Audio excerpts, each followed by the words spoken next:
I'm Lindsay Crosby, locked on MLB Prospects. He's Sully, locked on MLB. Thank you for being here. How are you? And we're crossing over. We're going to John Edwards this and cross on over and talk about, we are crossing over to the future because some people want to talk about the stars of today. We're talking about the stars of tomorrow, today. So let's time machine this and realize that we are living in a world where the top prospects are actually, it's a novel concept in 2022. Bring up the good players. Yeah, if you're ready to play in the major leagues, why don't you play in the major leagues? What do you think, huh? Here's a little bit of trivia for you. Okay. So the top 5 prospects in baseball this year were all high upside young hitters. Mm-hmm. The last time you had 5 high upside young hitters as prospects 1 through 5, can you guess the year? I'll start naming players if you get the year wrong. Let's see. Oh, you know what? I'll just say 2011. Okay, a little farther back. Here we go. Two names: Jeffrey Hammonds, Alex Gonzalez, the least accomplished of the 5. And so this must have been. I'm going to guess Jeffrey Hammonds. Gosh, is that going to be like 97?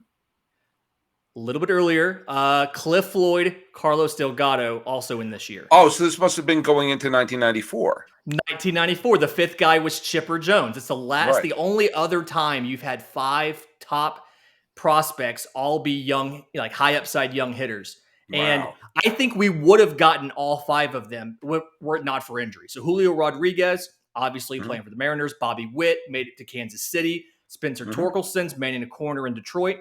Riley Green fractured his foot. He was going to make the team in the outfield in Detroit. And Adley Rutschman had the triceps injury. But I think if not for that, he was going to make the team. So you had 10 top prospects, not counting those last 2 guys, still get called up. By the way, for those of you who don't remember, 1994 was the first year that they expanded the playoffs and had the divisions into the Central, added the Central Division a wild card. But that was also the year that we had the World Series taken away because of a players' strike. I distinctly remember the Blue Jays went into 1994 as the 2-time defending World Series champion. And Carlos Delgado came out of the gate. He hit 2 or 3 home runs in one of his first games. Mm-hmm. And one of my best friends in college at the time was a diehard Blue Jay fan, born and raised in Toronto. And he was like, I can't believe it. We're going to be the 3-time world champion. Carlos it's his Delgado. Fault. It's his fault. Pretty much. But Delgado, man, he timed his Blue Jays run so poorly that he arrived just as the party ended. But yeah, that was people remember that there was a race with Matt Williams and Griffey, who was going to pass Roger Maris. Tony Gwynn was chasing down 400, but we had a slew of wonderful young players who played that year, and it was if I remember correctly, Chipper Jones was injured that year, though. I think he got hurt during the year.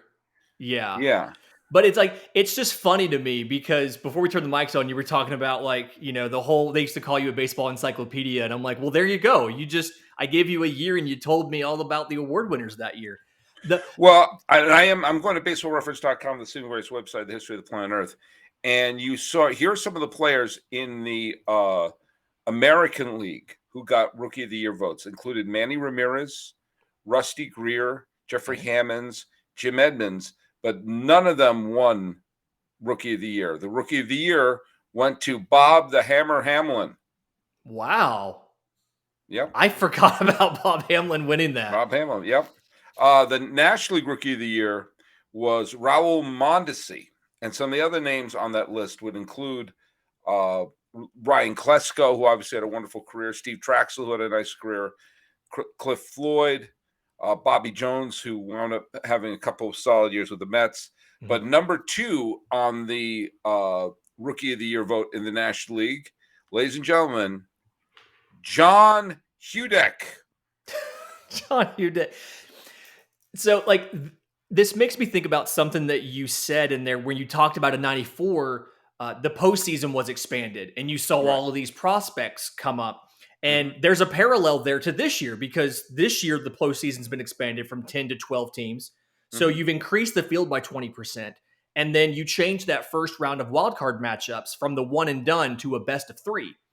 And so part of me wonders how many, like seeing all these, like these 10 prospects in the top 100 come up, how much of that was because teams knew that the marginal value that prospect could add could push them into a playoff spot? I think that you, especially when you saw how a one win here or there would have meant the Blue Jays and the Mariners in the playoffs last year, Mm-hmm. that maybe the idea of having the best team always on the field isn't such a bad problem to have. The other thing that I would definitely point out is that you're starting to see teams see that if a star is a star and they see they're a star, they're going to try to buy out their prime. Mm-hmm. You saw it happen with Wander Franco. You saw it happen with Fernando Tatis Jr. And Ronald that's where the Acuna. pod, who was that? What did you just say? Ronald Acuna. Same thing. Ronald Acuna. Yes, it's another example. Thank you. And you're seeing that, and you saw that with Cabrian Hayes. And you saw that there's a sense of, hey, we think you're going to be a star. We're just going to buy out your prime. And that's not the Yankees, Red Sox, and Dodgers doing that. That's the Pirates. That's the Rays. That's San Diego doing that. And so you may see that teams are saying, look, if they're going to be a star, we're not going to try to, lowball them for their first 4 or 5 years till they hit arbitration. We're just going to pay them more now, and it may save us later. But for them, it's a good gamble because they could get injured. They could be Hudek and have just the one good year. They could be Bob the Hammer Hamlin. So they're both sides are taking a chance. But if the whole idea is we're going to try to squeeze out as many years before they become arbitration eligible, maybe that's no longer a factor. I mean, so let's see if you're a star. And if you are, we'll pay you. Yeah. And I think one of the biggest things there too is if a guy finishes first or second in Rookie of the Year voting, no matter when you call them up, they automatically get a year of service time as well. But if they accrued a year of service time when the voting happens and they're in that top, you can get draft pick compensation. So they've tried to say if you're an obvious star, like you have every incentive to go ahead, bring that player up to start the season. They can help you make the playoffs. They're going to get service time either way, but you can get a draft pick for having them up. So I think it works out kind of well. But part of me wonders if losing the 2020 season and having some guys get delayed on their debuts, if it gives us the impression that all of the service time manipulation stuff was successful, when in reality you have situations like O'Neal Cruz, you have Prado and Melendez with the Royals. They're all at AAA. These guys could be at the MLB level right now. And so, like, how much of it is what MLB did actually worked, and how much of it is just coincidence that a bunch of guys were ready this year? You know? I think the combination. I mean, that year where we lost minor league baseball for a year, Mm-hmm. I think that affected, I think you're going to see that really affected how people are going to be handling some of these prospects. Like, look, we lost a year. Let's get you up here.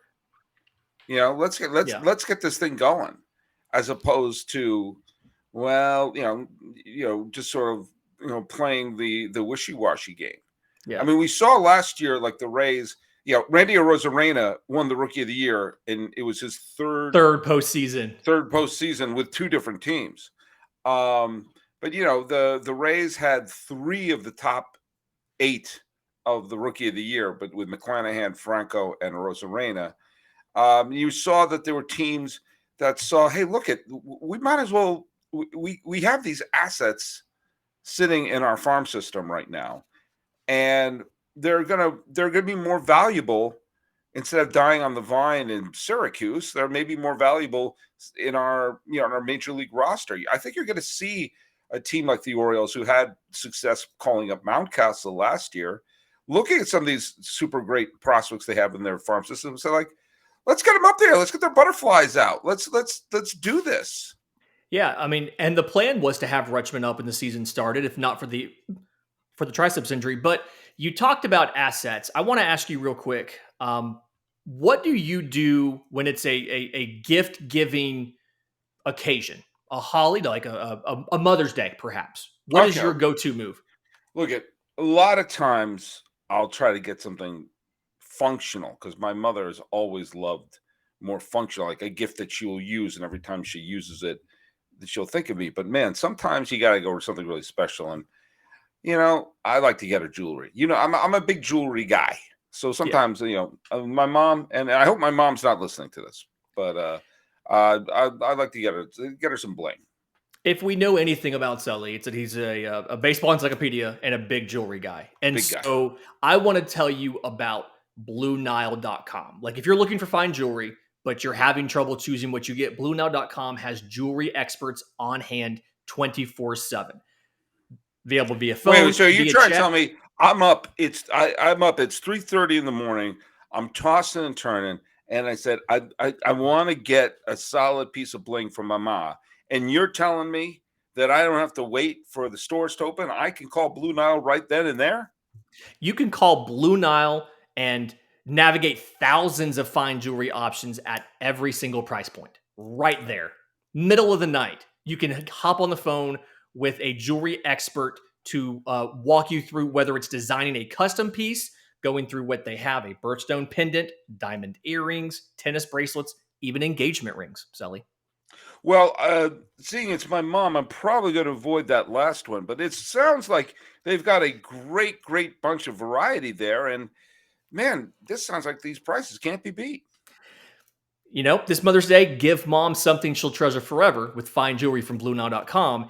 And Locked On MLB listeners get $50 off of $500. This podcast exclusive is only good through Mother's Day. Use code Locked On. It's code Locked On. Plus, every order is insured. It ships free. And in case you live with your mother still, it arrives in discreet packaging that won't give away what's inside. So you can shop stress free and find your forever piece at BlueNile.com.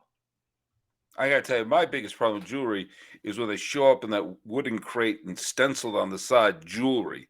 And I tell you, it just takes the surprise out of everything. And so that's why I'm going to do my shopping at BlueNile.com. And now, in talking about jewelry, some of these players are going to be looking to be fitted for rings. Am I right? Am I right, folks? You are right. The Atlanta Braves rings. The Braves got their rings last Mm-hmm. week. Did you see these things?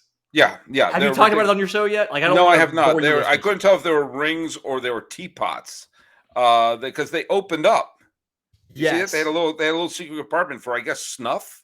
I mean, what So was they had that? they had a custom engraving on the inside of the lid, Yeah, and then there's LED lights inside over a yeah. miniature stadium, and there's 11 rubies in the stands of the stadium representing the 11 World Series home runs the Braves hit. The only question I have is the Jorge Soler home run in Houston still has not come down, so I don't know where you put that ruby. Did they just give you a loose one with the ring? How does that work? Well, I can also tell you that if you want to get that ring, go to BlueDial.com. Code Locked On for 50% off of 500. 50% off for your World Series ring. Yeah, I mean, my one experience with a championship ring came from when I used to be a TV producer, and I worked on a bunch of shows, including I worked on a talk show called The Bonnie Hunt Show, Mm-hmm. which was probably my favorite job. I loved working with Bonnie Hunt, and it was a lot of fun working on that show. And one of the things that I produced was an interview segment with Michael Strahan. And I don't really have an NFL team. The closest thing I have to an NFL team, even though I'm a native New Englander, are the New York Giants, because when I lived in New York, I lived with my cousin for a while, who was a season ticket holder for the Giants. I've never really cared for the NFL, but I would go to Giants games with him, and that was a lot of fun. And so when the Giants won the Super Bowl, ironically against the New England Patriots, I was actually thrilled for the Giants. Yeah. And I told him that, even though I'm a native New Englander, Red Sox fan, Celtic fan, I was rooting against the Patriots. And he brought the Super Bowl ring that he had to the Bonnie Hunt Show. Of course he did. And I tried it on, and it looked like I was Iron Man. Basically, it was so big. And I asked him, how often do you wear it? He said, never. I never said, I sometimes forget I have it. He said he keeps it in a case. The case is somewhere like in his living room or his bedroom. People ask to see it, he takes it. People want to see it, they take it out. But he said, I don't walk around. I said, how do you walk around with this thing on your finger? And it was very gaudy. Mm-hmm. It has to be. But you would think they would want to have something that you would want to always, wear. But there's, unless you're a Green Lantern, you are never going to wear a ring that ostentatious. In fact, that's where if the A's ever win the World Series, I want to have green rings, and then I want to give them also a lantern that they can go charge it up there in darkest day. I mean, it is 150 diamonds to make the A. It is 755 total diamonds on it after 744. There is 18.71 carats of white gold because the franchise was it's so over the top. And I'm almost at the point where I'm like, have we jumped the shark on this whole thing? Meanwhile, some minor leaguer in Gwinnett is thinking, can I have some more meal money, please? I can't afford a Subway sandwich, but no. Please. I have to share this furnished room with somebody else. I'm living apartment. Like the film Nomadland in a van right now, but please, put LED lights inside the ring. When if the batteries go out, do you have to send it back to get changed? How does that? They have to take it apart and do a new one. Thing. That's you just put it back in. So I'm glad you mentioned the housing situation, because something new this year that we haven't seen yet is Major League Baseball teams are required to provide housing for minor leaguers. Yeah. And so to me, I look at they did this, they doubled their pay. It feels like, and they doubled their pay to still poverty wages. Let's not get this wrong. It's still poverty. But it almost feels like Major League Baseball is terrified that minor league baseball players are going to get their stuff together and unionize or something. Yes.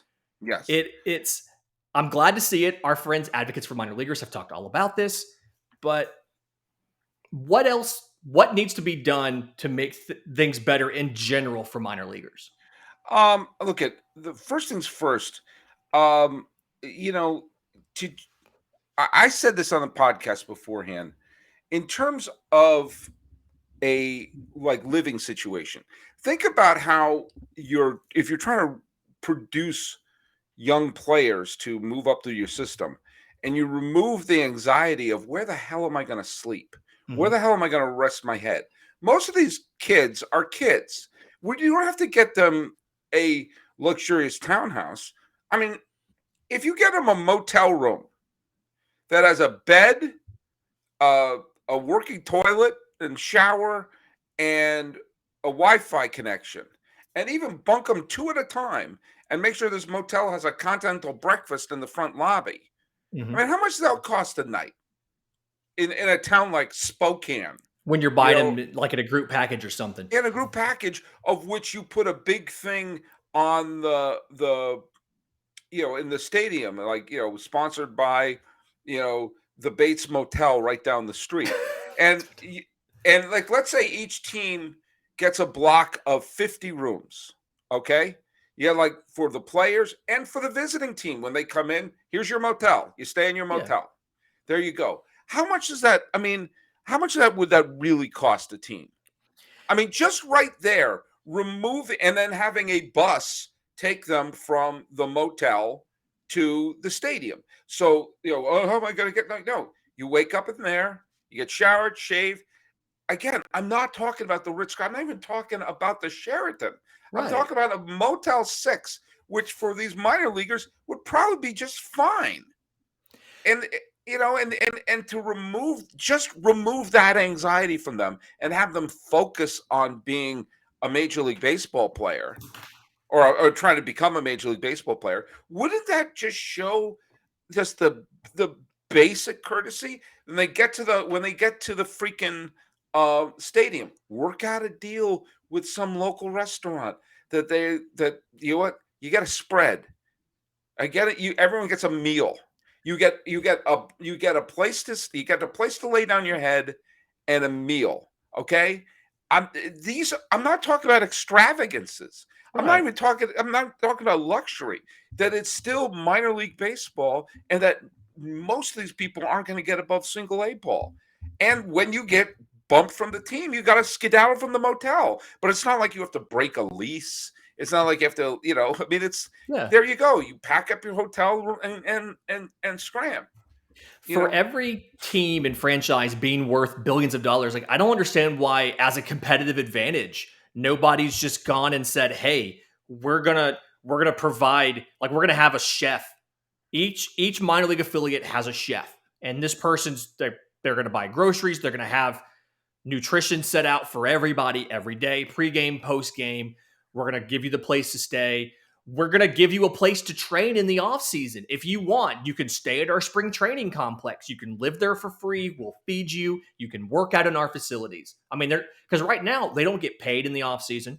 Like they just got their first paychecks like last week. It's first paychecks they've gotten since last September. They didn't get paid for spring training either. But it's like, why wouldn't you just say, "Hey, here's a place to stay in the off season. Here's access to our facilities to train. The coaches are there. Here's food to eat every day so you can put on the weight we need you to put on so you can tap into that power." Like, I don't understand why teams haven't just said, "Oh, well, the cost of that is minus 1 year of this 37-year-old veteran that sits on the bench and gets 4 pinch hits a week." I mean, I just quickly calculated. Let's say a motel room is like about $80 a night.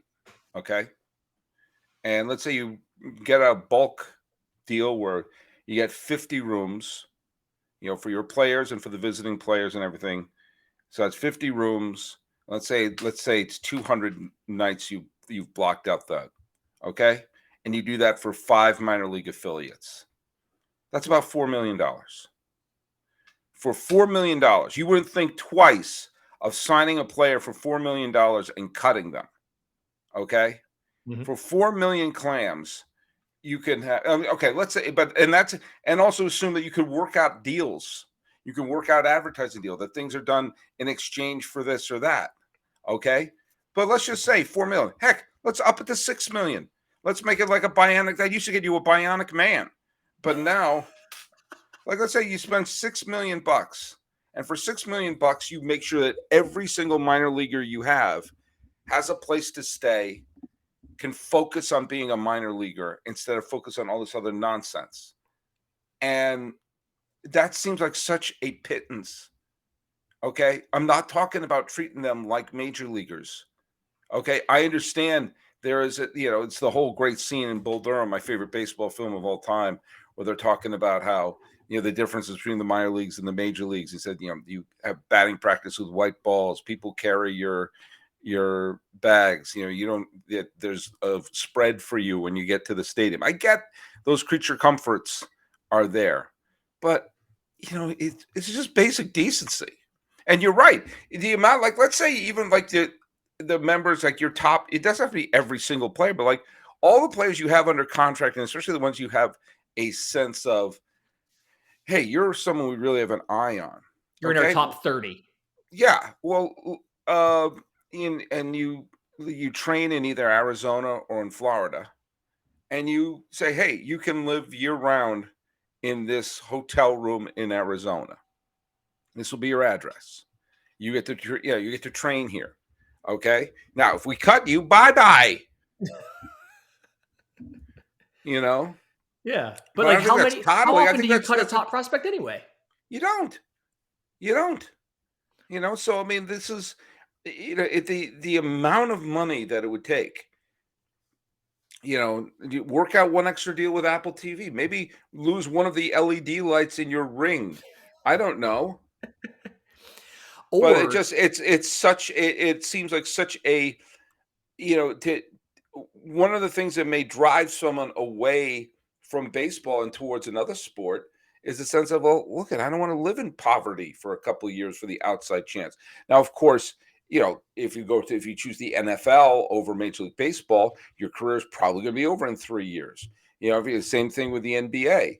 But at least you have a closer shot of making it. At least you're going to camp with the team. you get that somewhat more significant major league money in year Yeah. one if you make the team in year one. Yeah. Yeah. Instead of playing, I'm going to be with the Hickory Crawdads. I'm going to be, I'll turn out with the Patriots, and at least a year one, I'm in their training camp saying hello to Bill Belichick. Speaking of crawdads and eating things, you know what I love to eat besides crawdads? Well, what would that be? Built Bars. Oh yeah, Built Bars are great. Built Bars are great. 100% real chocolate. It's better than a candy bar, much better for you. You should be giving them to your players at your spring training complexes. Yeah. Well, think about that. You get a motel room and a big box of Built Bars. You're trying to tell me that you couldn't lose. I mean, like it is. Think about it. It's 130 calories, 17 grams of protein, only 4 grams of sugar, only 4 net carbs, and the flavors, Sully, are great. There's a blueberry muffin. That's a new one. Have you seen that? No. In fact, I thought you just lied to me. Why would you lie to me? Why would you? Lindsay? Why would you deliberately say something that was so false? We got the variety pack in just the other day. There's a blueberry muffin. I'll tell you, not my absolute favorite, but it's pretty good. What is your absolute favorite? You're going to be talking smack. Peanut butter brownie. That's good. No hesitation. Peanut butter brownie. I like raspberry. Stacey Gotsulias of Locked On Yankees can't stop talking about mint brownie. Yeah, friend of the show. She talked about my love of the raspberry. I'm going to talk about her love of the mint brownie. And you know what? I love mint. I love brownie. I love Built Bars. So don't think that's not high on my list. Yeah, and I mean, so tons of flavors. Like we've said, there's the recurring flavors. There's special occasion flavors. They had a shamrock one for St. Patrick's Day. My people. Yeah, see? Go to Built.com. Use promo code LOCKED15. You can get 15% off your order. Promo code LOCKED15 at Built.com. By the way, do you see what hat I wore at the Jackie Robinson Day the other day? That was an amazing show that you did from Dodger Stadium. That was fantastic. That was fantastic. I was very proud of that show. This is the hat that I wore. Okay, it's a P. You know what that P stands for? Show what it stands for. The Portland Diamond Project. It's a group that wants to bring Major League Baseball to one of my favorite cities in the country, and that is Portland, Oregon. And Portland has been wanting to get a Major League team for a while. In fact, Stadium Page, which is one of my favorite rabbit holes to fall down in all of the interwebs, they have a bunch of designs for stadiums that were never built, including a dome in Portland, Oregon, that was designed to lure an NFL team and a Major League Baseball team. And also several of the never realized attempts to bring either an expansion team or the Montreal Expos to move to the Pacific Northwest. I, for one, think, there's rumors that the A's are thinking about moving to Las Vegas. I think Las Vegas would be an absolute disaster to put a Major League Baseball team. Way too hot in the summer. Even if it was a dome, it's the same problem you have in Miami, where there are so many people transplanted from other cities that the idea of them embracing a team as their own, you have a hard time doing that. You do have people in Portland where there is that deeply rooted, identity with a city fan base that you have that I think they'd be able to tap into. I think if the A's have to move, I don't want them to. I would love it if they moved to Portland. If not Portland, Nashville. I think those are the two places where I think they would work out very well.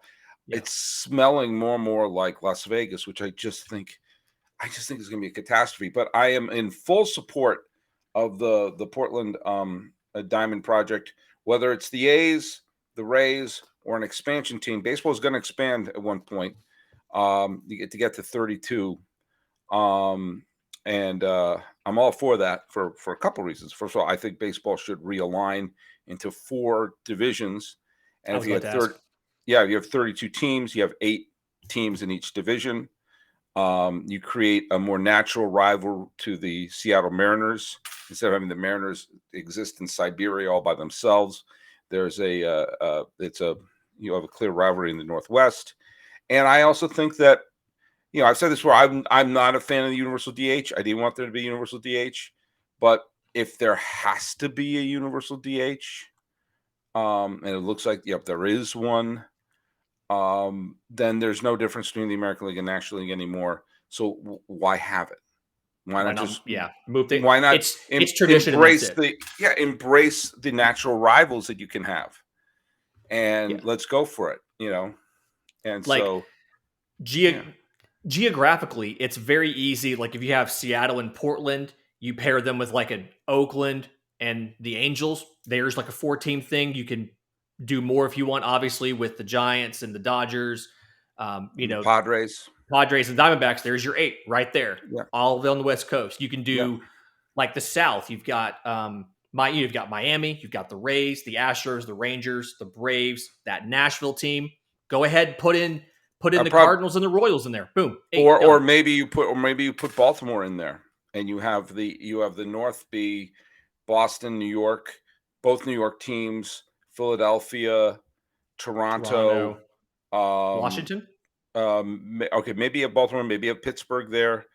I mean, we got time to work it out. Cincinnati's right there by Kentucky. That's close enough. Yeah, and then you could have both Chicago teams, Cleveland, St. Louis, Milwaukee, Milwaukee, Kansas Detroit. City, Denver, Detroit. I mean, there's a lot of, you can create new rivalries and fun rivalries. And we saw a little bit of that in the COVID season when everything was regional. You had the central, all the central teams played each other, all the East teams played each other, and all the West teams played each other. And I was look at, there's a lot of things about the COVID year that were really, really weird. But with that being said, it was the element of the natural geographical rivalries made it kind of fun. And so I liked the quirk of the National League where the pitchers bat and the American League where the pitchers didn't bat. But again, I can't scream at the tides. And, that change was made. And like, well, then if we're going to do it, let's do it. And I think that and of course, I've had some people think that I'm against it.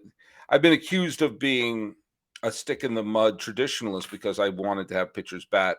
And I also don't like ghost runner on second base in extra innings because I like The Manfred man. Yeah, I like wins to be earned. But I'm actually for some very radical things in baseball. The realignment is certainly one. I'm for what they're doing with the playoffs. I mean, I don't want to expand it too much, but I'm also for reducing the number of games. I'm fine with a 140 game schedule, especially if we're going to increase the number of playoff games. Then let's reduce the number of games and do our best to have. So it's not November when we're finishing. Well, I think my radical suggestion was to have when there was just a wild card game, to have that played on Labor Day. That's the end of the baseball season is Labor Day. There you go. And then I like because most people, I mean, you and I are different because we're both walking encyclopedias according to the copy that other people have to read. But most people stop paying attention to Major League Baseball around Labor Day. Yeah. Around the time the football season begins. Unless your team's in the postseason. If the team is in the postseason, like here, the Dodgers were in the postseason. When it's up in the Bay Area, people are going bananas when the Giants are in there. But when your team's not in, the Braves have had some success recently. But and I'm sure people are going bananas there for that. But when they're not in it, I'm a unicorn. I'll watch the World Series if it's Marlins Indians. But the fact of the matter is, I'm rare that I enjoy it now on the national. For most people, it's strictly a local interest. And boy, oh boy, did I see that head on when I was up in the Bay Area. And every other year, the Giants were in the World Series, and it was Mardi Gras. And every other year, the Giants didn't make the playoffs, and there was complete and total indifference to Major League Baseball playoffs. And so if most of them are going to stop paying attention around then why have your most exciting month of the season played in front of indifferent fans? There's no big sporting event in August. Have that be the time when the playoff push is on. And if your team is in it, great, you're paying attention all through the fall. But we also don't have baseball going smack up against Halloween, Thanksgiving, and then eventually the Iditarod. Yeah, and I think the whole thing about so many people are local fans ties back into the whole idea of do the geographic realignment, and you're playing, you're not traveling. Now, The one thing I will say is I do appreciate MLB's effort starting this year to have teams play each other more often so that you get a chance on like some sort of regular schedule to see every team in your team stadium. Great. So, I do appreciate that. Yeah. But Congrats. I mean, your idea, like geographic thing, East Coast teams playing East Coast teams, West Coast teams playing West Coast teams. I mean, we're recording this right before the Braves take on the Dodgers in LA. That game starts at 10 p.m. Atlanta time. Yeah. That is not how you grow the game of baseball. There are not kids staying up to watch that game. I have another thing to say on that, but think about, okay, down the stretch, why can't the Yankees and Mets be head-to-head in a pennant race? Well, because back in 1901, Ban Johnson created a league that went against da-da-da-da-da-da-da. That's why?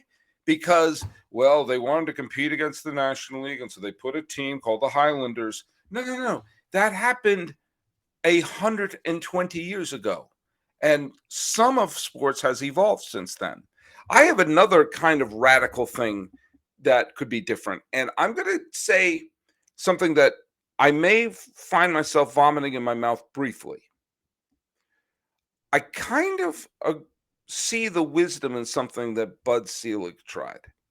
Okay. Oh, sorry. That was hard to get now, out. he did it wrong. No surprise. Breaking. But there is something behind what he was thinking that may work now. It did not work when he did it, but now may be the time to do it. And you talk about the start time has something to do with it. Now, think about this for a second. What is the single most exciting event in the regular season? Is that final day of the season, especially if there's a lot of games, a lot of teams. Like last year, you had 4 potential teams trying to squeeze into 2 spots of the American League in the playoffs. So all the games started at the same time. And so there's a lot of excitement going on there. In 1995, Selig experimented with something of starting all the playoff games at the same time. And so they were all happening simultaneously. Now, it was a disaster because people wanted to watch their team. And of course, all the coverage was regional. So they picked, you have no choice but to watch this game that we're playing right now. That was a catastrophe. But think about this. What if all the playoff games were played at the same primetime spot? So it wasn't like, oh, if you were Cleveland or if you were the White Sox, you get hosed with a 1 o'clock in the afternoon start. On a school day. Okay. Now, I happen to like being at work or teach and being able to check, hey, who's winning that game? But you get hosed if you're a fan of that team. Yeah. So what if we have enough platforms, we have enough places to put it? What if we say, and don't talk to me about Nielsen ratings. Nielsen ratings are mean nothing. Nobody sits down and watches a television anymore. Okay? They watch things on their device. Right. So what if all the games, the playoff games, were primetime? You have 4 division series games going on at once, and you can flip back and forth between them, or you can do picture in picture. I was about to say you can do a quad box and just watch all 4 at the same time. We have the technology. Yeah, and you can watch it you can have it. You can, if you just want to watch yours, if you want to quad box it, if they want to kind of red zone it and say we're going to cut back over here in Houston. There, they runners on second and third in back and forth, do it like MLB Tonight style. Whatever you want. There's so many ways to do it, and the notion of we're having these games played, we're staggering the start times. Why? Why do that? Imagine if you have one game in with a walk-off home run, you flip over to another game ends with a walk-off home run. And they all start at a reasonable time. So it's not like, oh man, it's 10th. Like there was one year where the A's played Boston, and the way it was staggered that it started at 7 p.m. Oakland time. So it was 10 p.m. in Boston. Who the hell is watching the game at 10 o'clock at night on a school day? Not so kids. Let's realign it so we take advantage of the geographical rivalries that are natural and just sitting there, and start all the playoff games in prime time. Who loses? Who loses that? Very, very few people. So You have fixed baseball. Because I'm an encyclopedia. You're an encyclopedia. If listeners of Locked On MLB Prospects want to vote for you for commissioner, how can Please. where can they go to get more information about your platform and follow you and what you're doing? Okay, and by the way, I'm going to post when I used to do my old podcast, which was called Sully Baseball Daily, and I did 1,600 consecutive days with a brand new show every single day, including one day I was in the hospital. I recorded from my hospital bed. That's how I roll. On my 1000th episode, I talked about why I should be the commissioner of baseball, and I made my pitch for that. That was back in 2015. I did that, so I'll post the video of that podcast that I did because it was a lot of fun doing that show. But follow me if you're watching this on the YouTube, so you can see that I have my Twitter handle. Sorry, I just hit the mic. I check Twitter a lot at Sully Baseball. I also have an Instagram account, which is at Sully Baseball Podcast. I don't check that as often, but I do from time to time. I have a YouTube channel, which is Locked On MLB. That's the name of the show. And just look up Locked On MLB wherever you get your podcasts. And also check my YouTube. I have another Sully Baseball on YouTube. And if you check out, every year I do an in memoriam video for those who we have lost. And this year was an interesting one because there were no Hall of Famers. There were no undeniable legends, but I still tried my best to pull your heartstrings. The one last year was kind of an epic because it had 9 Hall of Famers in it and my dad. So that was kind of if I was really, and Chadwick Boseman and Dick Allen and Dr. Bobby Brown. Wow. I mean, it was normally you try to end with a Hall of Famer, and that last year we had Tom Seaver, Bob Gibson, Lou Brock, Don Sutton, Tom Lasorda, Phil Niekro, Whitey Ford, Joe Morgan, and Henry Aaron. Yeah. And tough year.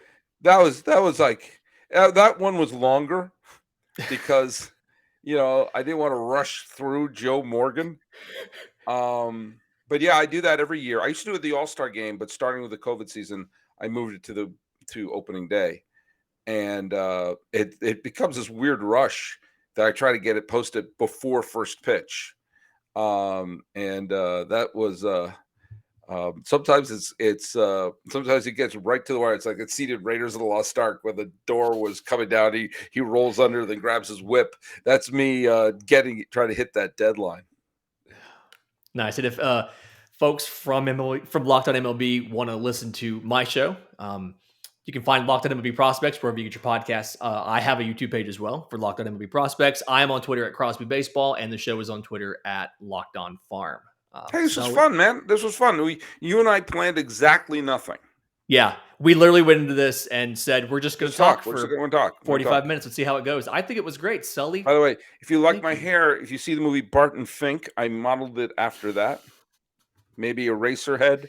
How many midnight movies am I going to reference in one podcast? If you are not watching this on YouTube, you really have missed out, and you really should subscribe to Locked On MLB Prospects and Locked On MLB on YouTube because this has been a quite entertaining visual show as well.